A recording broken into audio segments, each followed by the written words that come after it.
So what this means is that Microsoft is going to be part of the game with us as we restore this company back to health, have a vested interest in that stock price going up.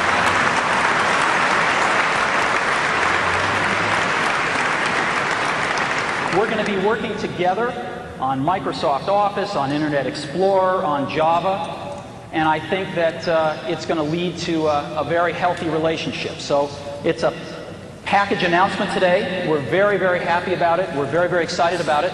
And I happen to have a special guest with me today via satellite downlink. And if we could get him up on the stage right now.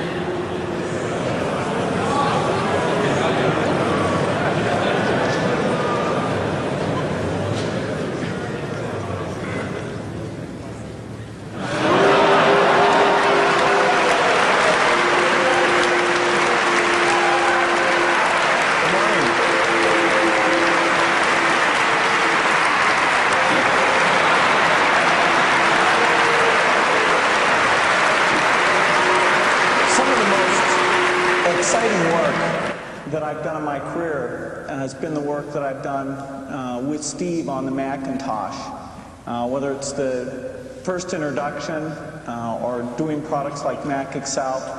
These have been major milestones, and it's very exciting to renew our commitment to the Macintosh. We have over 8 million customers using Microsoft software on the Macintosh. We make it very easy for people to use Macintosh to take their documents and work with all kinds of machines. We're very excited about the new release we're building. This is called Mac Office 98. We do expect to get it out by the end of this year. And we've got some real exciting features. It's a product that's going to require no setup. It's going to be an easy transition from people in the past. And I think it's going to really set a new benchmark for doing a good job with performance and exploiting unique Mac features. In many ways, it's more advanced than what we've done on the Windows platform. We're also excited about Internet Explorer, and we've got a very dedicated team that's down in California that works on that product. And the code is really specially developed for the Macintosh. It's not just a port of what we've done in the Windows environment. And so we're pleased to be supporting Apple. We think Apple makes a huge contribution to the computer industry. We think it's going to be a lot of fun helping out, and we look forward to the feedback from all of you as we move forward doing more Macintosh software. Thanks.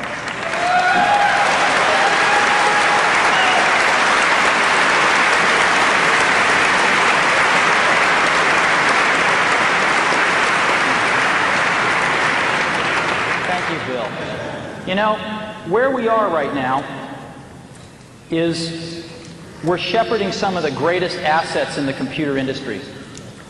And if we want to move forward and see Apple healthy and prospering again, we have to let go of a few things here.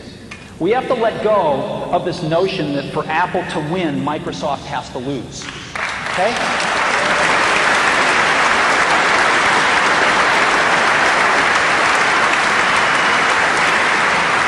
We have to embrace the notion that for Apple to win, Apple has to do a really good job. And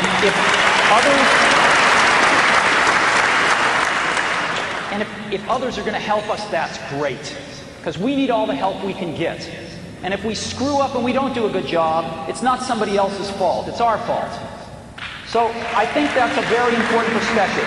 I think if we want Microsoft Office on the Mac, we better treat the company that puts it out with a little bit of gratitude. We'd like their software. So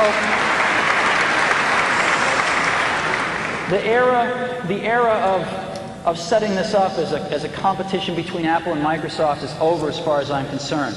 This is about getting Apple healthy, and this is about Apple being able to make incredibly great contributions to the industry to get healthy and prosper again.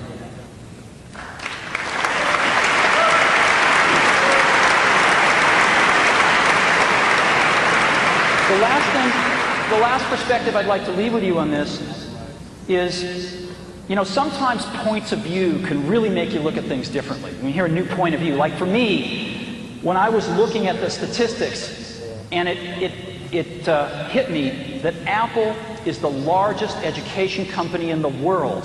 That was like a bolt of lightning. That's huge. What an incredible base to build off of. Another bolt of lightning is that Apple plus Microsoft equals 100% of the desktop computer market. And so,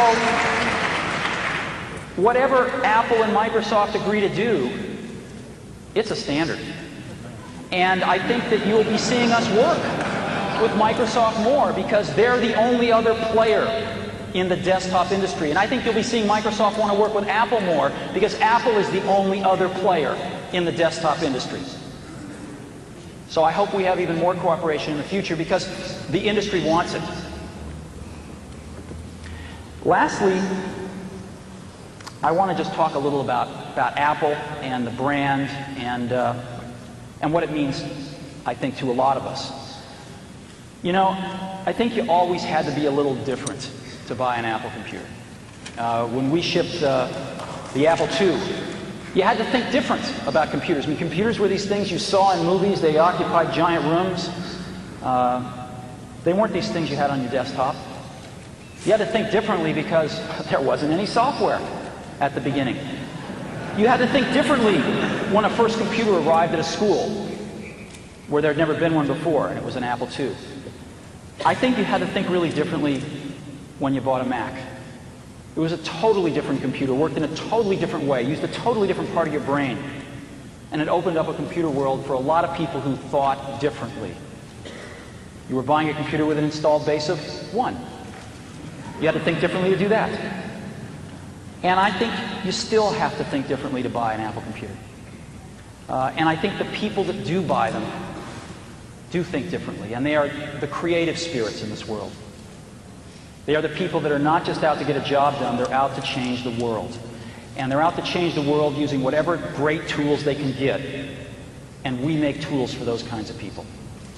So hopefully what you've seen here today are some beginning steps that give you some confidence that we too are going to think differently and serve the people that have been buying our products since the beginning.